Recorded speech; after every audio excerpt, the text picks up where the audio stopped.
Muito bem-vindos a mais um vídeo aqui do canal. Eu sou a Jaqueline, este é o canal A Mãe Sou Eu e hoje nós vamos falar de um assunto que pode sim preocupar principalmente aquelas mães de primeira viagem. Hoje, nesse vídeo, nós vamos explicar para você aí, mamãe, qual que é o momento que você precisa levar o seu filho para uma emergência. Vamos explicar como você vai observar aí os sintomas e quando realmente é necessário ter uma intervenção médica. Se você quer ficar sempre por dentro desses assuntos relacionados à maternidade, eu convido você a se inscrever aqui no canal e também ativar o sininho de notificação para você ficar sempre por dentro dos vídeos que nós postamos aqui semanalmente. E eu te convido a fazer isso agora, enquanto eu rodo a vinheta.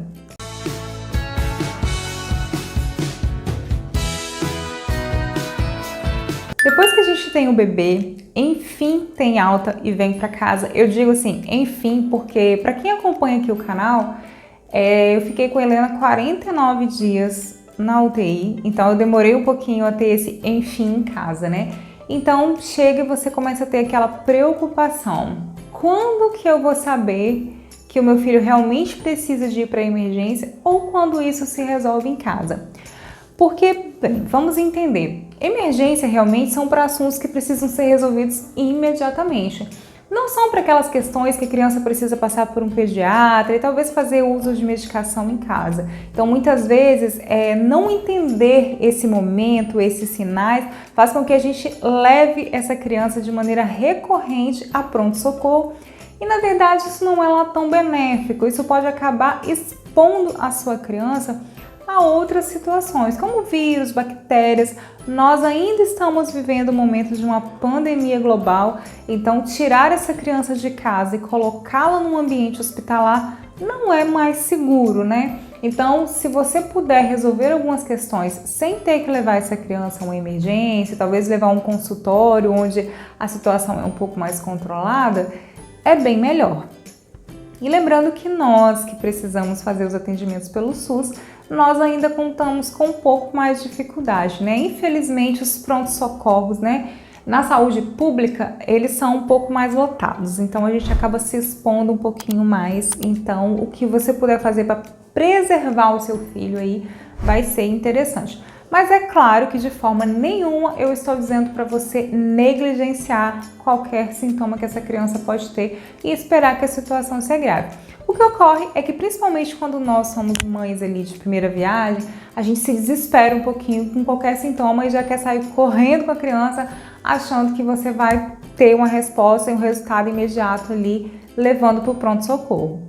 Além de expor a criança, né, como eu já falei, a vírus, bactérias, né, outras patologias que outra criança pode estar com alguma doença ali transmissível e acabar passando para o seu filho, tem uma questão assim também psicológica. A criança acaba ficando um pouco abalada porque o hospital é um ambiente de muito estresse. Então essa criança ela pode ser que seja feita uma medicação ali venosa, e então ela precisa passar por agulhadas, isso acaba gerando traumas na criança. Se não é necessário, vamos evitar então essas idas. Mas como que eu vou saber se eu cuido em casa ou se eu levo para o hospital?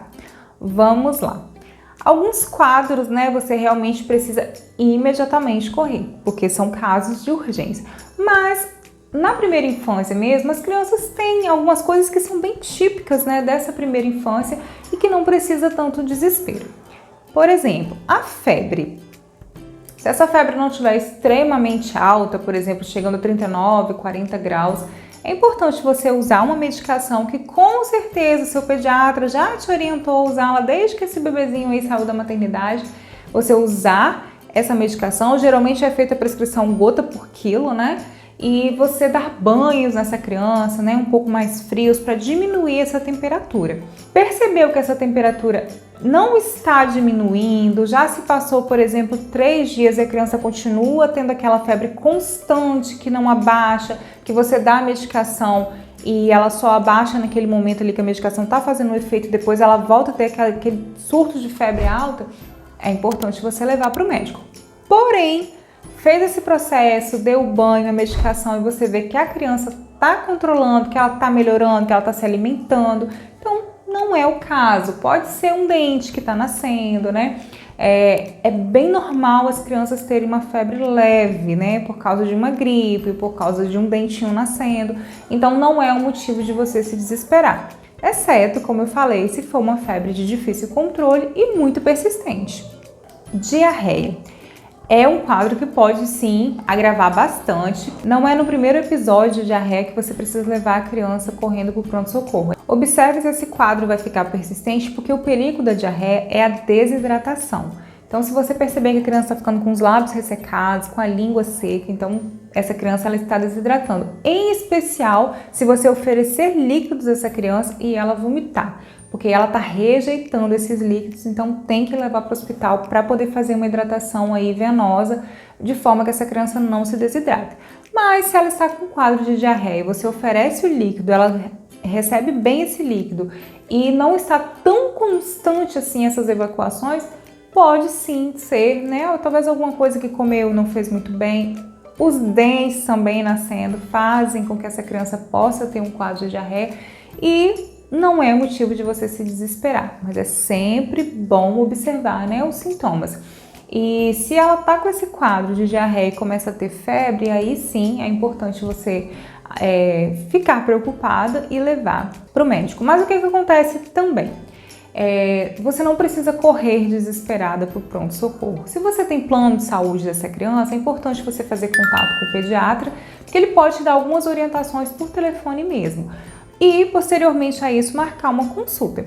E se você não tem o plano, você é atendido pelo SUS, você tem os agentes de saúde que muitas vezes atendem também por telefone e que podem fazer o agendamento de uma consulta para você no posto de referência, porque na maioria das vezes, quando a criança precisa de uma consulta, ela pode nem ser atendida no pronto-socorro, em especial que é feito pelo SUS, né? Você chegar lá, ficar horas esperando, uma fila para alguém falar para você que aquele caso não é para resolver ali. Então você se desgasta a criança, que é bem estressante tirar a criança já doente de casa, ficar exposta ali, né? Geralmente não são muito confortáveis, né?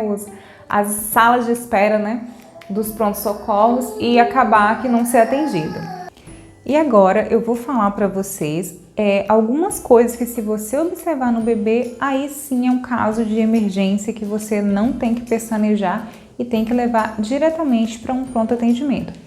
Respiração. Toda vez que você observar o bebê com a respiração cansada, que você observar que há um esforço, né, para essa respiração, que ele está abaixando muito a barriguinha ali para poder fazer o processo da respiração, é importante você levar. Foi assim, inclusive, que eu desconfiei que a minha filha não estava muito bem e quando levei ao hospital, ela foi diagnosticada com pneumonia, ficou internada 7 dias. Então, é um sintoma bastante grave, então é importante você observar e, se perceber essa dificuldade respiratória aí, já levar a criança imediatamente para o pronto-socorro. Alergias severas. Quando a criança apresentar manchas pelo corpo, você perceber que os olhos estão inchados, orelhas, correr, porque muitas vezes o que a gente vê ali pelo lado de fora do corpo não é exatamente o que está acontecendo dentro do corpo. Então esse inchaço pode vir ali para as vias aéreas e acabar bloqueando a respiração. Então é caso sim de correr, é caso de emergência. Cortes profundos. Toda vez que a criança sofreu um acidente, tiver um corte, que você pressiona uma gazezinha ali, em 5 minutos você não consegue estancar esse sangramento, é preciso procurar uma emergência, porque a criança não pode ter essa perda de sangue aí contínua, lembrando que a criança tem uma perda significativa de sangue muito mais rápido do que um adulto, até por ter o corpinho pequeno e ter uma quantidade menor de sangue, então é bem importante observar. Quedas onde a criança apresenta perda de consciência, então se essa criança bateu a cabeça e perdeu a consciência por alguns instantes, é importante você levar ao hospital para verificar se não houve um prejuízo maior aí nessa lesão.